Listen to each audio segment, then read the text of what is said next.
هر شب از رویای تو با خود تبانی می کنم. دزدکی با طفل دل من روزخوانی می کنم. ماتمم را کس نداند بس که افتادم غریب.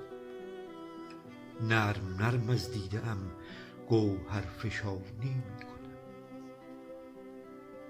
گاه با دردم کنم صد ناله بر روی زمین. گاه صدر آسمان سوز نهانی می کنم.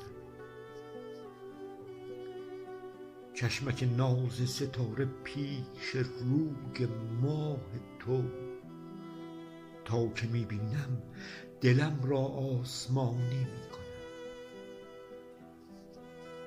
فتنه ها دیدم من از فتانه چشمان تو.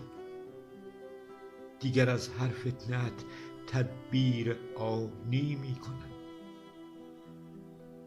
قصه فرهاد و شیرین چون لب شیرین تو کرده تفسیرم روایت بازخوانی می کنم.